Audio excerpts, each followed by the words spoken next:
This podcast contains content generated or significantly edited using artificial intelligence tools.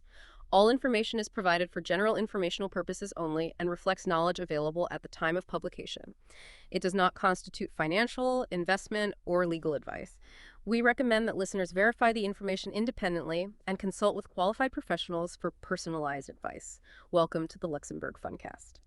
Okay, and welcome to the deep dive. Now, this deep dive is really designed specifically for you if you're a legal or finance professional based right here in Luxembourg, navigating that often complex world of UK venture capital investments. Today, we're really getting into the nitty-gritty.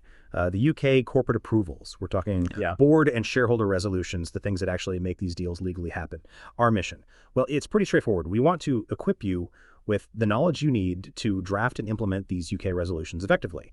Basically, how to turn the commercial deal into, well, legal reality, drawing from the detailed analysis in our sources.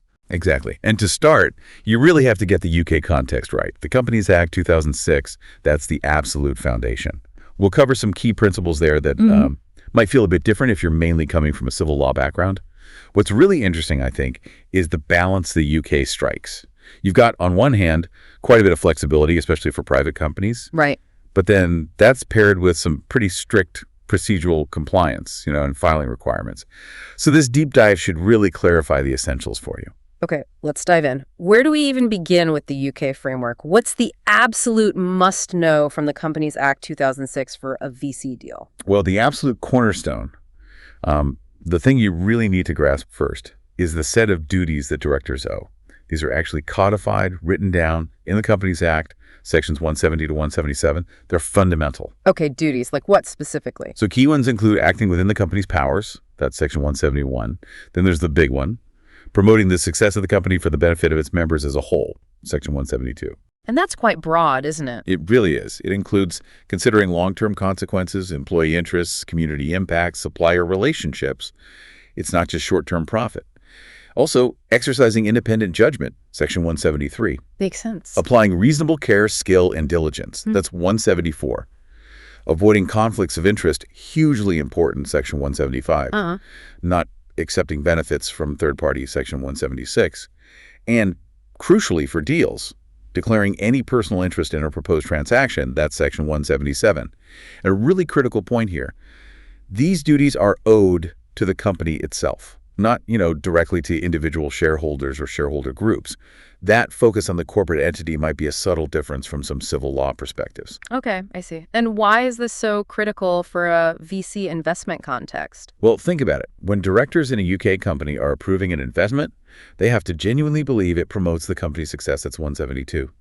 They must manage any conflicts of interest they might have, following 175 and 177. And they need to show they've exercised reasonable care and skill, 174, in actually evaluating the deal terms, understanding the implications, due diligence, basically. And here's something that always catches my attention. Even if the shareholders approve the deal, say, overwhelmingly, that doesn't let the directors off the hook personally, does it? Correct. Absolutely not. Shareholder approval is necessary for certain things, but it doesn't override the director's personal duties. They still have to satisfy themselves independently. So the paperwork matters. Hugely. The board minutes, especially, need to clearly show that the directors properly considered the deal, asked questions, discussed the pros and cons. It demonstrates they fulfilled their duties. That documentation is vital. It's your evidence trail. Okay, so directors have these duties. What about shareholder power then? How do they exert control? Shareholders primarily exercise power through voting on resolutions. The Companies Act, or the company's own Articles of Association, reserves certain key decisions for them.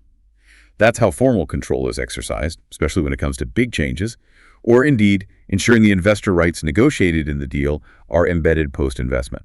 All right, so decisions get made, either by the board or the shareholders. How are these actually recorded? What types of resolutions are we talking about?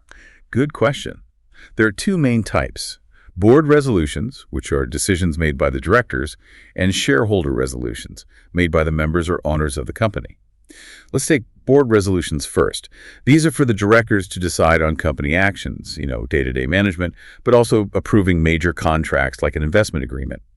The rules for how they do this are mostly in the company's articles, things like notice for meetings, quorum, voting. A key flexibility, especially for private companies, is that their articles usually allow decisions either by a majority vote at a properly held meeting, or often more practically, by written resolution signed by all directors. The Act, Section 248, requires minutes of all board decisions to be kept for at least 10 years. And following those procedures, notice, quorum, managing conflicts, minuting, that's crucial. Absolutely non-negotiable. Yeah. It's not just paperwork. It shows the directors are acting properly, fulfilling that duty of care and diligence under Section 174. Got it. The internal sign-offs, but with real teeth. Essential for the audit trail. Exactly. Then you have shareholder resolutions. These are for the members. And they fall into two main categories based on the voting needed. Okay. First, an ordinary resolution. This just needs a simple majority, so more than 50% of the votes cast. Think routine matters, or things where the Act or articles say an ordinary resolution is enough. A key example in VC deals is authorizing the directors to actually allot the new shares under Section 551. Simple majority. Okay. And the other type? That's a special resolution. This needs a much higher level of support, not less than 75% of the votes cast. So a 3/4 majority. Right, significantly higher. Yes, and these are reserved for the big stuff. Fundamental changes to the company's constitution or shareholder rights. Things like amending the Articles of Association, changing the company name, or, crucially for VC, disapplying statutory preemption rights, which we'll come back to. That 75% threshold for special resolutions is a really important protection for minority shareholders. It stops a 51% majority just steamrolling through major changes. That might be a key point of difference to know. Very clear. Voting thresholds are key. But you mentioned flexibility for private companies earlier. There's a shortcut for shareholder decisions too, isn't there? Avoiding meetings? Yes, the written resolution mechanism for private companies. Sections 288 to 300 of the Act cover this. It's incredibly useful. Most shareholder decisions, both ordinary and special, can be passed this way. You just circulate the proposed resolution to the eligible shareholders. Without needing a physical meeting. Exactly. Saves a lot of time and hassle. There are a couple of exceptions. You can't use it to remove a director or an auditor before their term is up. But for most things in a VC deal, it works. The procedure involves circulating it, usually by the directors. It needs to go to all members entitled to vote. There's a set time frame, a lapse date, usually 28 days unless the articles say otherwise, by which they need to respond. And when does it pass? This is key. It passes as soon as the required majority signifies agreement. So for an ordinary resolution, the moment you get back agreements totaling over 50%. For a special resolution, the moment you hit that 75% mark. It doesn't wait for the lapse date. Interesting. So it can be very quick. Very quick. And a special written resolution must clearly state it is a special resolution. That's a specific requirement. So efficiency is great, but that speed could be a double-edged sword for minorities. Potentially, yes. If there isn't strong alignment, a majority could push something through very quickly via written resolution. That's precisely why minority investors often negotiate specific protections into the articles, or a shareholders agreement like higher consent thresholds for certain actions, or requiring their specific director's approval to counteract that statutory speed. Okay, that makes sense. Let's get really practical now. Imagine our Luxembourg fund is investing in a UK startup. What are the absolute core must-have resolutions needed to make that deal happen? Let's use the 5 W's and H framework you mentioned. All right, let's break it down. There's a fairly standard set. First action, approving the investment agreement and ancillary docs. What is it? It's the company formally approving the main deal documents. The subscription agreement, the shareholders agreement, maybe others. Who approves? Primarily the board of directors. Why? To legally bind the company to the terms the investors have negotiated. How? By a board resolution, either at a meeting or unanimous written one. This is where directors demonstrate they've met their duties, particularly Section 172, promoting success. The resolution must be precise, identifying the exact documents when. Usually an early formal step by the company's board. Filing. Generally, these board resolutions are internal records only, not filed publicly. Okay, step 1, board approves the deal docs. What's next? Next action, authorizing the allotment of shares. What? This gives the directors the legal power to issue the new shares to the investors. Who gives this power? The shareholders grant this authority to the directors. Why?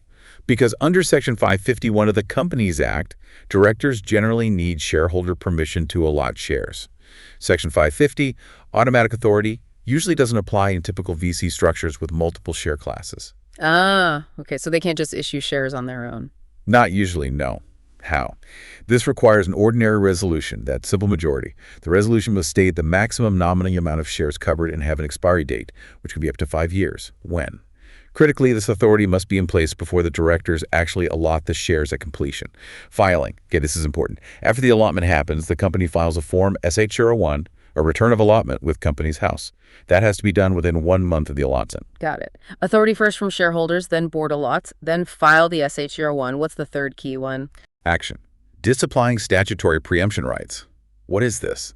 The Companies Act, Section 561, gives existing shareholders a default right preemption to be offered new equity shares issued for cash pro rata to their holding. This resolution switches that right off. Who decides? The shareholders. Why? Because in a typical VC round, you want the new investors to subscribe directly for their shares. You don't want existing shareholders having the right to take up those shares instead. Right, that will block the new investment. Exactly. Okay. How? This needs a special resolution, so 75% majority. Sections 569 to 571 cover this. And interestingly, if it's disapplication for a specific allotment, like in a funding round, Section 571 requires the directors to provide a written statement to shareholders explaining why they recommend disapplying the rights, the amount involved, and justifying the price. A bit more transparency there. Yes. When? This must be passed before allotting the shares, if they are equity shares being issued for cash and not strictly pro rata. Filing. Yes, a copy of the special resolution itself must be filed at Companies House within 15 days of it being passed. Okay, that's critical for letting the new money in. What else? Number 4, usually happening right at completion. Action. Adopting new articles of association. Replacing the company's current constitution with a brand new set, tailored for a VC-backed company. These will contain all the investor rights, liquidation preferences, anti-dilution, board appointment rights, consent matters, the works, often based on models like the BVCA ones. Who approves? The shareholders. Why? Because the company's existing articles are almost certainly unsuitable. The new articles are essential to legally embed the governance and control framework agreed in the deal. How? Again, it's a special resolution under Section 21 of the Act. The resolution should explicitly repeal the old articles and adopt the new ones, making sure the new set is clearly identified. When? A core completion step. The new governance regime needs to kick in immediately post-investment. Filing. 2 filings needed here. A copy of the special resolution within 15 days.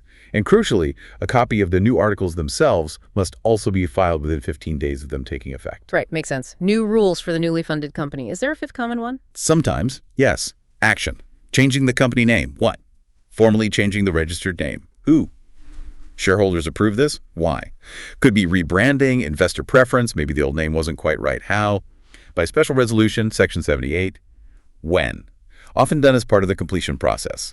Filing. Yes, you file a specific form, NM01, plus the special resolution copy with Companies House. There's a small fee, about £20 digitally, I think. Oh. And importantly, the name change is only legally effective once Companies House issues the new certificate. Okay, that's a great breakdown of the core what. Now let's talk a bit more about how the actual drafting, the procedures, and how this all fits into the deal flow.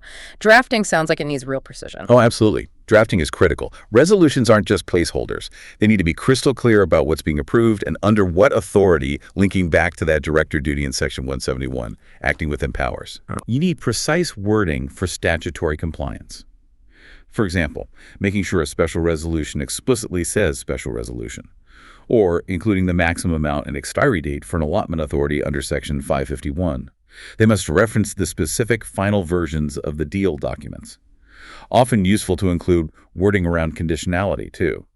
The resolution only takes effect upon completion. Practicalities. Exactly. And maybe sweeper clauses in board resolutions, giving directors authority to do minor related things needed to implement the main decision.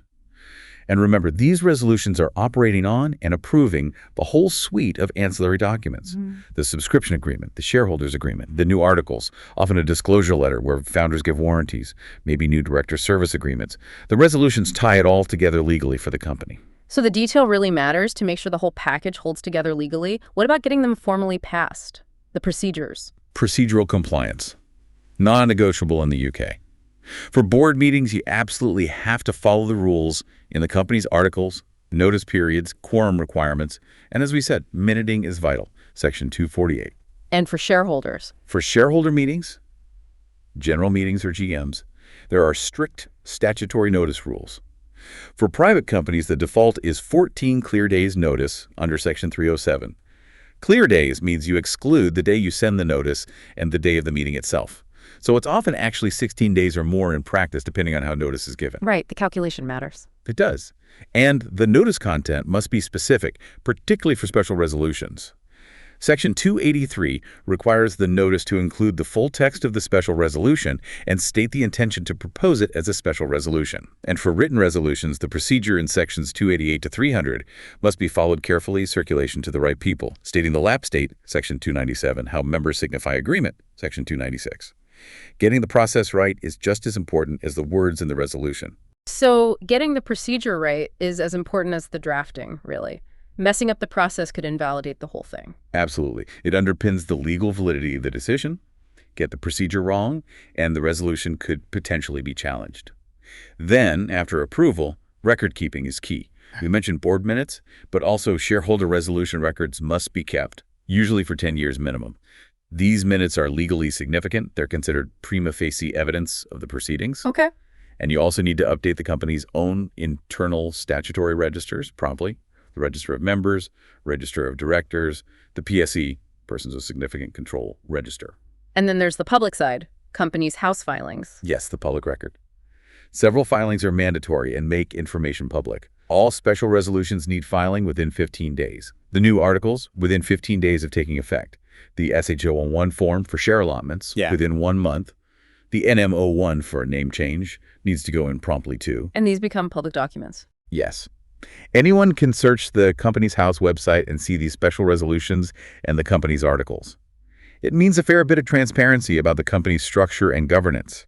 Using the online web filing system is the standard, efficient way to do this. Okay. What about the costs associated with all this? Well, the Companies House filing fees themselves are pretty nominal, maybe £20 for a digital name change, things like that. The real cost is, frankly, the legal advice. Drafting these documents correctly, advising the board on their duties, managing the process that takes specialist time and expertise. But, the potential hidden cost of not doing it right, having to rectify things later, disputes, deals falling apart, they can be much, much higher. Makes sense. And it all stems from the deal negotiation, right? How does that initial negotiation phase influence these resolutions? The negotiation impact is enormous.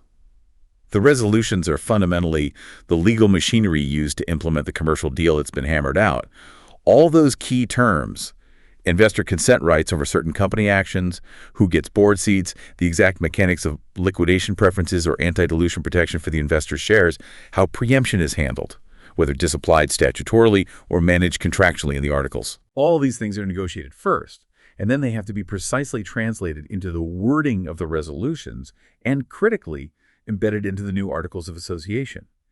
Making sure those documents perfectly mirror the commercial agreement is vital to avoid ambiguity in future disputes. And finally, timelines. It's really a sequence of events that needs careful management. You've got the pre-completion phase. Board approves the deal terms in principle, circulates the shareholder resolutions or meeting notice. Then the shareholder approval itself could be instant with written resolutions if everyone's on board, or it needs that 14-plus day notice period for a GM. Then completion date, final board meeting to formally allot shares, execute the key documents, and then post-completion. Hitting those 15-day and 1-month filing deadlines, updating internal registers, issuing share certificates within 2 months. Managing these steps and deadlines is crucial for a smooth closing, especially when you're coordinating across borders. Okay, that's a really comprehensive overview. So pulling it all together, what does this deep dive really mean for you, our listener, the professional in Luxembourg, working on these UK VC deals? What are the key takeaways? I think the core message is that mastering UK corporate approvals really demands diligence. You need to understand those directors' duties. They're not optional extras. You need to know the difference between ordinary and special resolutions and how written resolutions work for private companies, including their speed. Be absolutely clear on that core set of resolutions for VC. Approving the deal docs, getting allotment authority, disapplying preemption, adopting new articles. Remember the need for really precise drafting and absolutely strict adherence to procedure notice periods, filing deadlines. And don't forget the record keeping and the company's house filings. And maybe points to particularly focus on, compared perhaps to a civil law system, are that flexibility and speed of written resolutions, the specific way duties are owed to the company in UK law, and the level of public transparency through companies' house filings. So this deep dive gives you the map, definitely, but the terrain itself can still have some, tricky spots. Indeed, it can. And where there is complexity or nuance or something unusual about the deal structure, getting specialist UK corporate legal advice is always, always the sensible route. Don't guess. Absolutely. So after this deep dive into UK resolutions, what really stands out to you? What's a lingering thought? It does raise an interesting point. We talked about the efficiency of written resolutions, how they pass immediately once the threshold is hit. It makes me wonder, how can minority investors in a UK private company truly ensure their rights and, perhaps more subtly, their considerations are fully taken into account, especially on really critical decisions, if they haven't proactively built very specific protections into the articles or the shareholders agreement, things like requiring more formal consultation or maybe even needing higher consent thresholds than the statutory 75% for certain key actions. Without those bespoke protections, that speed could potentially leave them behind, couldn't it? Something to think about. A very pertinent question for investors and their advisors. Definitely food for thought. Okay, that's all we have time for on this deep dive. Hit that like and subscribe button if you found this useful. It was the Luxembourg Fundcast for you today. This podcast contains content generated or significantly edited using artificial intelligence tools. All information is provided for general informational purposes only and reflects knowledge available at the time of publication. It does not constitute financial, investment, or legal advice. We recommend that listeners verify the information independently and consult with qualified professionals for personalized advice.